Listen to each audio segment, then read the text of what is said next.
கிறிஸ்துவுக்குள் பிரியமானவர்களே, கர்த்தராகிய இயேசு கிறிஸ்துவின் நாமத்தில் உங்களுக்கு வாழ்த்து தெரிவித்துக் கொள்கிறேன்.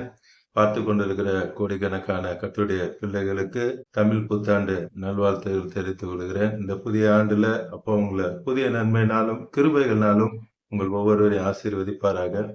இன்னைக்கும் அப்பா ஆபிரகாம் கிட்ட ஏக சுதனை குறித்து சொல்லியிருப்பாங்க. அது ஏன் தான் இன்னைக்கு நம்ம பார்க்க போறோம். அதுக்கு முன்பாக இந்த புதிய வருட வாக்குத்தத்தமாக அப்பா கொடுக்க போகிற வார்த்தை சங்கீதம் 65:11 வசனம். சாம் 65:11. வருஷத்தை உம்முடைய நன்மையினால் முடிசூட்டுகிறேன். இந்த புதிய ஆண்ட தமிழ் புத்தாண்ட அப்பா என்ன பண்ண போறாங்களாம், அவருடைய நன்மையினால முடிசூட்டி உமது பாதைகள் நெய்யாய் பொழிகிறது. அப்பாவுடைய பாதைகள் எப்படி இருக்குமா? நெய்யாய் பொழிகிறது. அப்பாவோட ஆசீர்வாதத்தை இந்த ஆண்டு முழுவதும் பார்ப்போம். நம்ம நினைக்கிறோம் ஒரு சின்ன ஆசீர்வாதம் கிடைச்சாலே போதும்னு நினைப்போம்.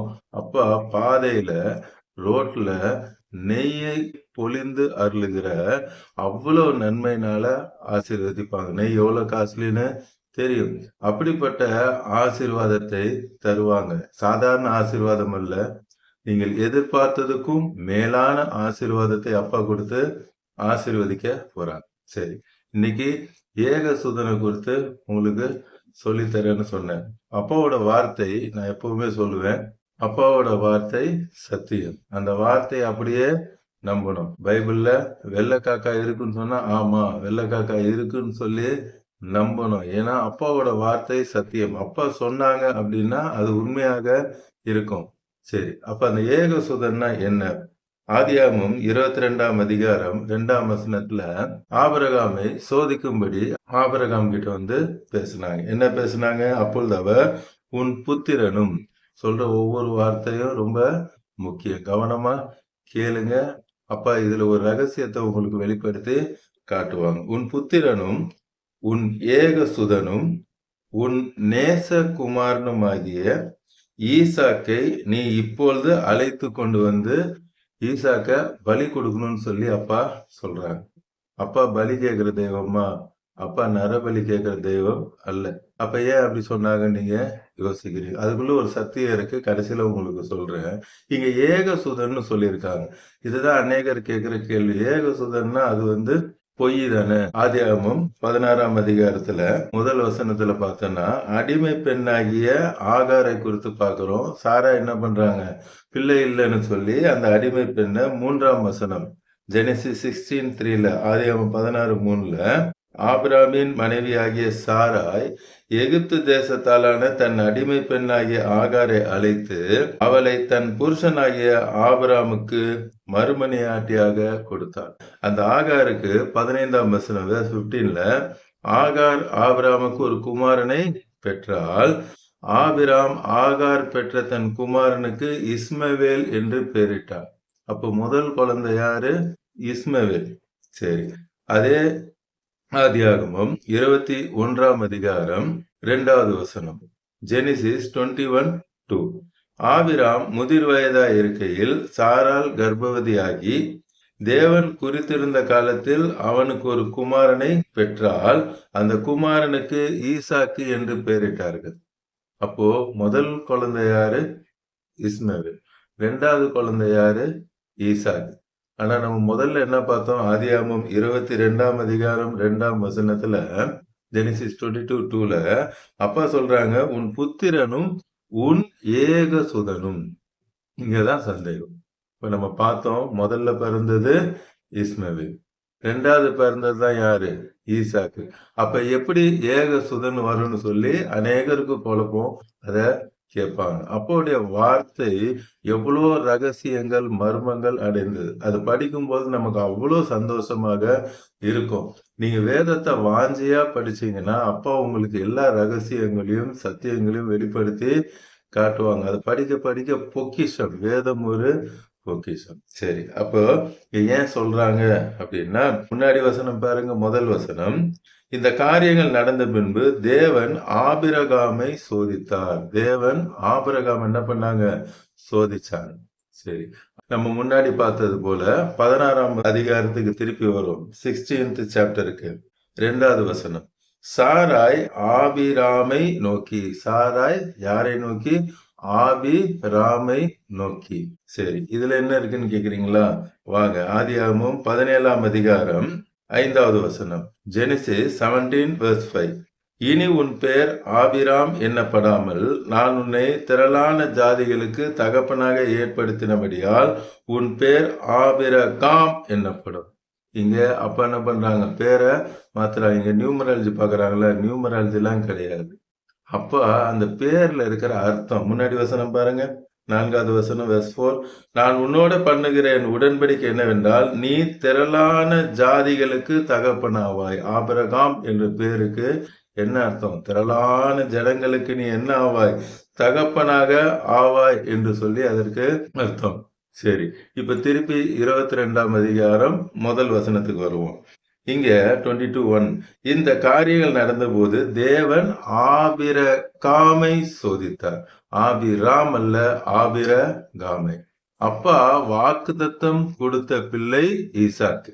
மனைவி பேச்ச கேட்டு தன் இஷ்டத்துக்கு பிறந்த குழந்தை தான் இஸ்மவேல். அப்பா கொடுத்த வாக்கு தத்தத்தை பெறுவதற்கு ஆபிரகாமுக்கு அங்க என்ன இல்ல? ஒரு பொறுமை இல்லை. அங்க சோதனையாக சாராயோட பேச்சை கேட்டு ஆகார் நிமித்தம் பிள்ளை பிறந்தது. இது தேவனுடைய வாக்குத்தத்த பிள்ளை கிடையாது. அப்பா வாக்குத்தத்த பிள்ளையாக ஈசாக்க தான் வச்சிருந்தாங்க. இங்க என்ன பேர் வந்துச்சு? ஆபிரகாம் என்று சொல்லி வந்துச்சு. ஆபிரகாம் பேர் மாத்தினது 17ஆம் அதிகாரத்துல. அப்பா கொடுத்த அந்த வாக்குத்தத்த பிள்ளைதான் இந்த ஈசாக்கு. அதனாலதான் இங்க ஆபிரகாமுக்கு சொல்லும் பொழுது என்னுடைய ஆண்டவர் ரெக்கக்னைஸ் பண்ணது யாரு? ஈசாக்க தான். அதே போலதான் ஆண்டவர் உங்களுக்கு அநேக வாக்கு தத்தங்கள் கொடுத்திருப்பாங்க. அந்த வாக்கு தத்தங்கள் நிறைவேற உங்களுக்கு பொறுமை தேவை. அது நிச்சயமாய் அந்த வாக்கு தத்தம் உங்க வாழ்க்கையில நடக்கும். ஏசப்பா நிச்சயமா உங்களுக்கு அற்புதத்தை செய்வாங்க. அதை நிறைவேறுகிறதுக்கு குறுக்கு வழியில சென்றோம்னா அந்த ஆசீர்வாதம் அப்பா கொடுக்கிற ஆசீர்வாதமா இராது. அப்பா கொடுக்கிற ஆசீர்வாதம், கர்த்தரின் ஆசீர்வாதமே ஐஸ்வர்யத்தை தரும். அதனோடு கூட என்ன பண்ண மாட்டாங்க? வேதனைய கூட்ட மாட்டாங்க. சரி, இதுல ஏதோ ஒரு ரகசியம் ஒளிந்து இருக்குன்னு சொன்னீங்களே. ஆமா, இங்க அப்பா சோதிச்சாங்க. அப்பா சொல்லுகிற அந்த வார்த்தையை திருப்பி நான் படிக்கிறேன், நல்லா கவனிச்சு கேளுங்க. 2ஆம் வசனம், ஜெனிசிஸ் 22:2. ஆதியாகமம் 22:2.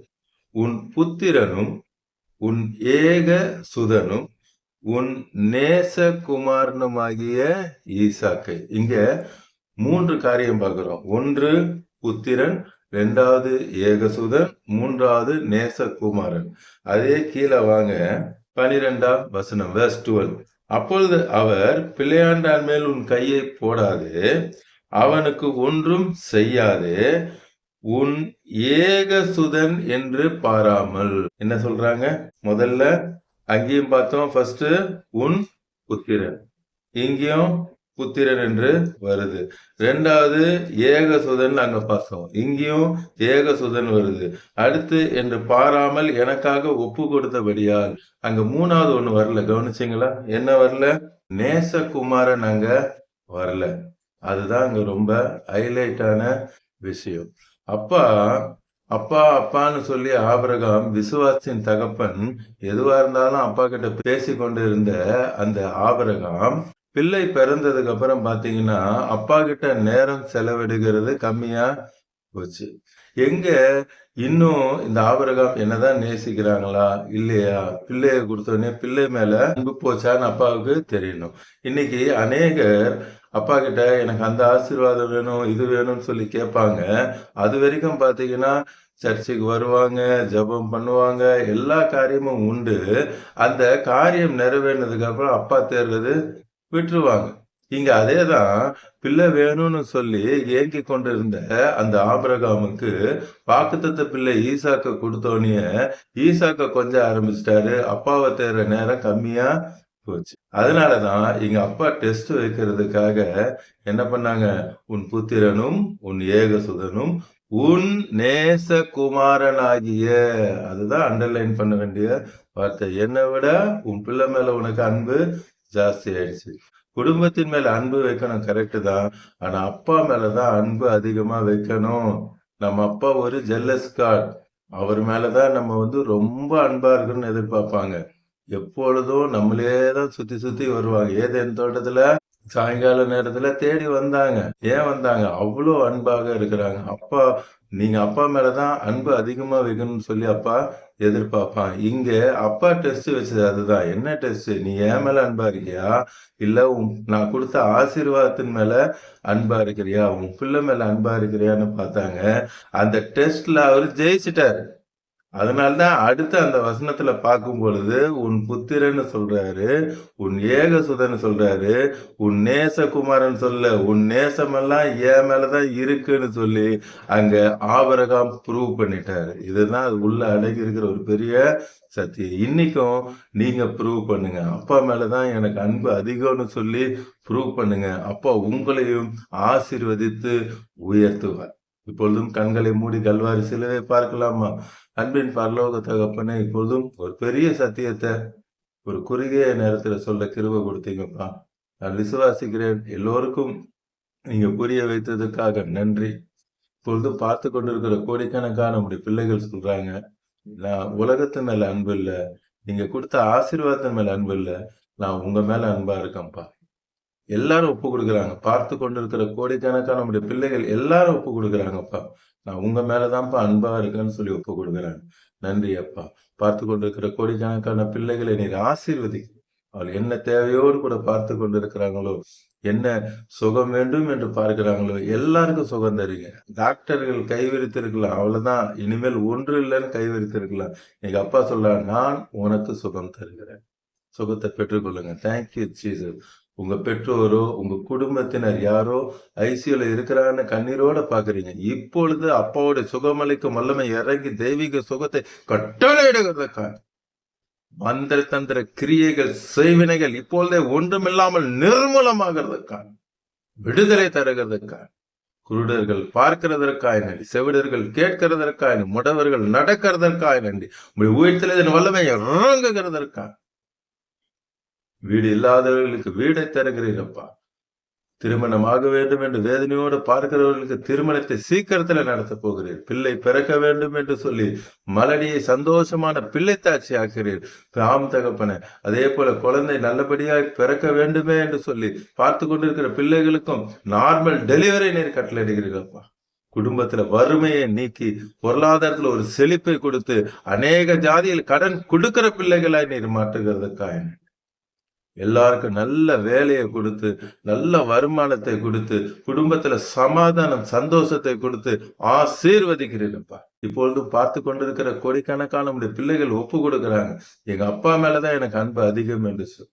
Thank you Jesus. நீர் உடைய பிள்ளைகளுக்காய் கல்வாரி சிலுவையில கடைசி சொல்றத வரைக்கும் சிந்தினீரப்பா.